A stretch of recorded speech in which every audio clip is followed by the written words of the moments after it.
Hey, how's it going, motorcycle enthusiasts? My name is Austin Smith, new here to YouTube.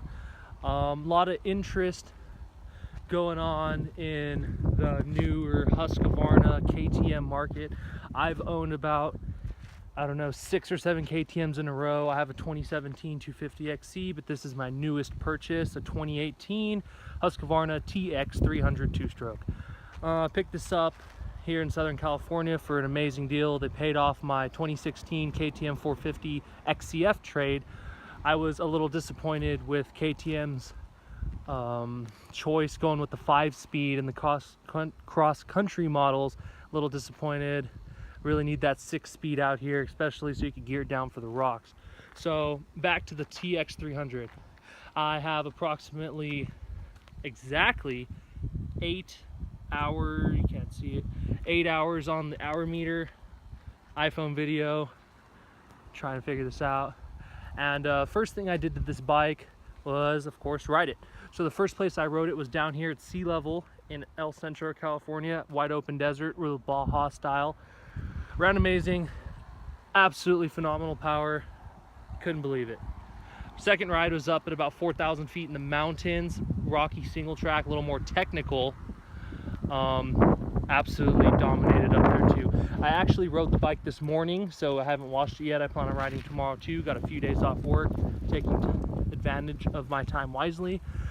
But let's jump back in to what I've done to the bike. Okay, so stock bike is absolutely fucking perfect. You will not find a better stock bike than a KTM or a Husqvarna. You set the fork pressure perfectly, crank up your sag. I weigh about 230, 235 pounds full geared, so I ended up having to pump up the shocks to about 165 pounds, running a little bit more on the stiff side, trying to do a little more sending this year, hit some jumps out there. And I had to buy a Race Tech higher grade spring, courtesy of Craig Cycle Works, our local mechanic, personal friend. He really kicks some ass, hooks us up out here in the desert, keeps pretty much all of us going out there. So the first thing I bought, of course, skid plate. Went with the Acerbis plastic skid plate. It's light, it's cheap, bolts right on, cool beans. Went with white, matched the frame. Then I got the Acerbis frame guards.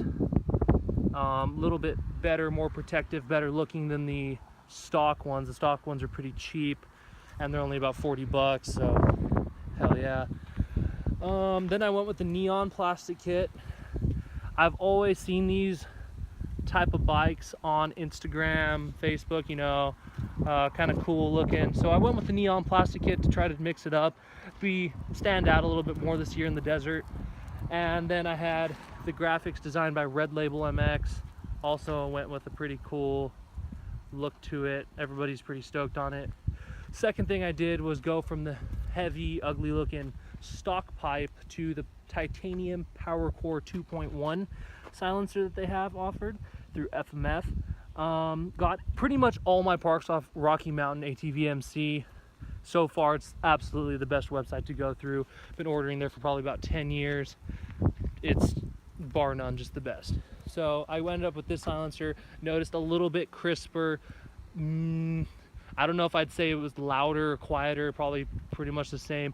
The only downside is that it does not have a spark arrestor in it, but I'll face my ticket when the day comes that someone actually checks me, because screw it.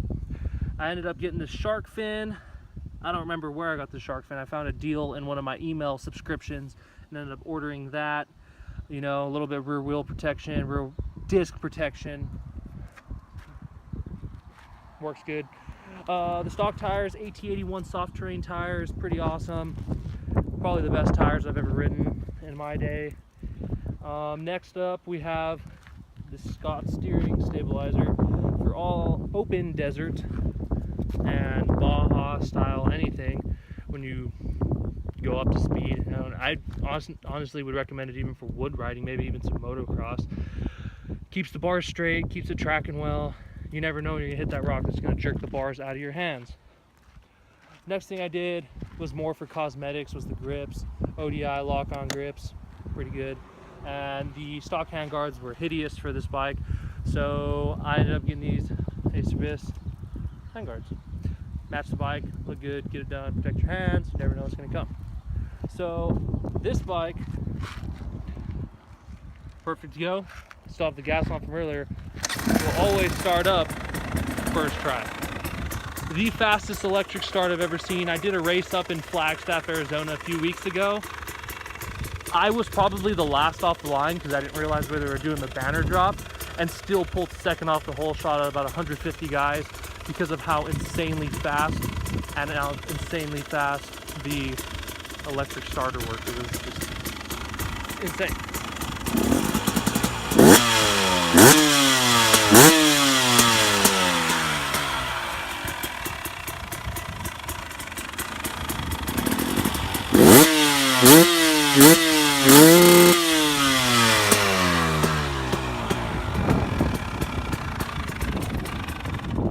First try as always.